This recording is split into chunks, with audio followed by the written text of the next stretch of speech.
Hey, this is Mohammed Saad, and today is the first lecture of English language course by Sir Saad.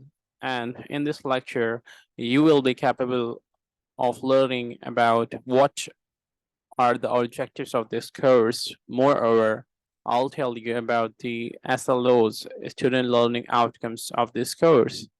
So let's begin our first lecture by this very important code. English is not just a language, it's a passport to a world of opportunity. Because of English, you will be able to get abundant of opportunities in your life if you have good command on English. So let's embark our course.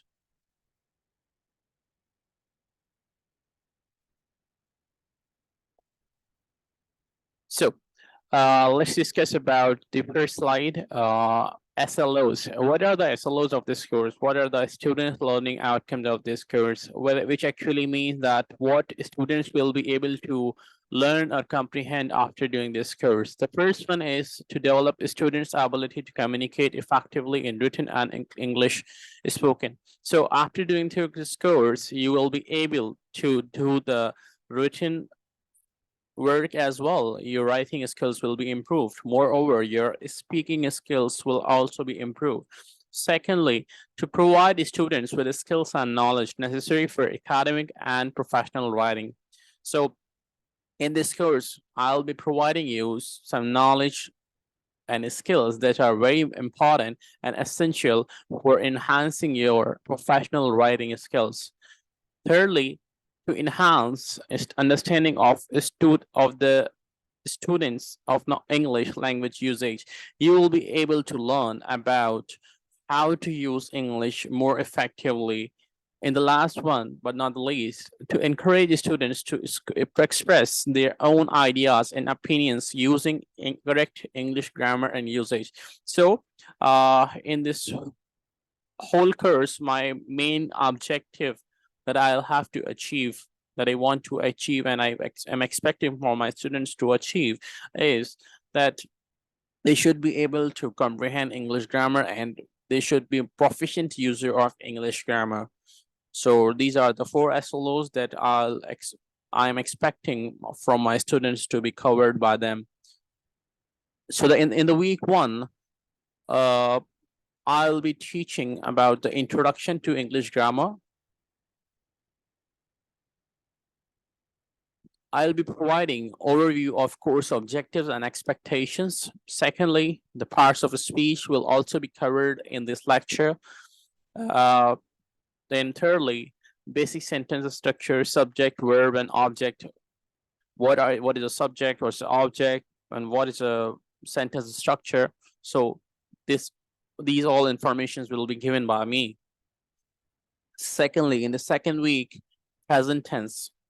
I'll tell you how to use present tense and what is actually the present tense and what are the rules and regulations of present tense. What should we use in present tense and what should we not use in present tense. So in week two, we will be covering present simple, present continuous tense, present perfect tense, present perfect continuous tense. Similarly, in the third week, our main focus will be on past tense. So in the past tense, similarly as with the present tense, there were four tenses. So in past tense, there are also four tenses: past simple, past continuous, past perfect, and past perfect continuous. So we'll be covering past tense in the week three. Then week four, we will be having class of future tense. What the future tense is, we will be getting to know about more information about the future tense, and we will be covering all the four future tenses. Then in the week five, I'll be examining my students by taking some assessments, worksheets, and exercises, or maybe a story writing. So by the help of these exercises and worksheets, I'll be much capable of getting myself putting in my students' shoes and getting more awareness that how on earth they have got command on these tenses. So week five is oriented with the test. Okay. So in week six, we will be learning modal verbs. What are the modal verbs? And in week six, can, could, may, might. These are the 4 modal verbs. We will be having a full command after this lecture, and what is can, what is could, what is may, and what is might, and how on earth should we use these all 4 modal verbs. Then in the week 7, similarly modal verbs, but another ones, must, should, would, and shall will be covered by me. So this is also very important for English. Then in the week 8, practice time. So similarly, as I have told you earlier about, you will be having some exercises. You will have to do some exercises, some assignments, and moreover, some worksheets. Let's move on towards the week 9. So in the week 9, you will be doing active voice, passive voice. I'll tell you what are the active voice and passive voice. I'll give you a complete introduction about active voice and passive voice. Secondly, I'll tell you what are the differences between active and passive. Where should we use active and where should not we use active, or where should we use passive? Then what is the importance of passive? What is the importance of active? So we will be covering all those aspects, inshallah.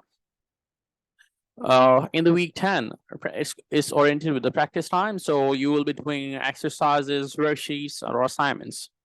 Then in the week 11, you will be having hands-on command on direct and indirect speech. What is a direct and indirect speech, and where should we use direct and indirect sentences? So we will be covering introduction to direct and indirect speech. Secondly, we will be covering differences between direct and indirect speech. And in week 12, we'll be having a test of direct and indirect, oriented with exercises, worksheets, and assignments. Then the week 13, you will be doing prepositions. I'll provide you the whole chart of prepositions. What are the prepositions? Where should we use prepositions? What are the common prepositions? What are the prepositions that we use for a specific purpose, like time or place? So we will be covering all of these prepositions.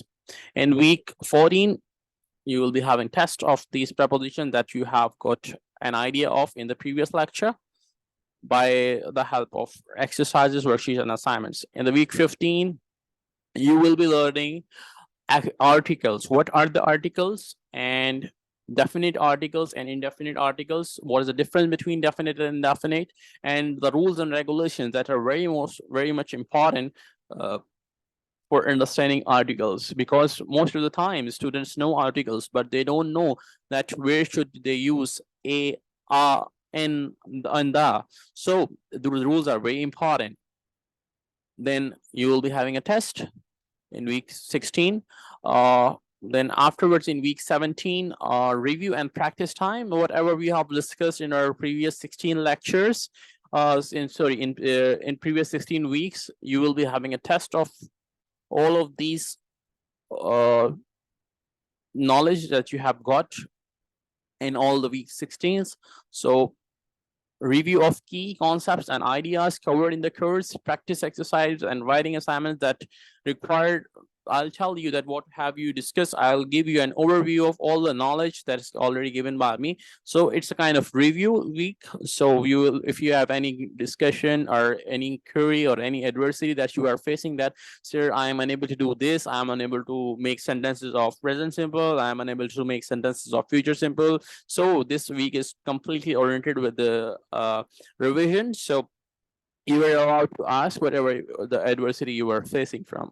All right. So in the last week, week 18, you will be having an assessment. In this assessment, your scores will be marked on the basis of your class discussion and group activities.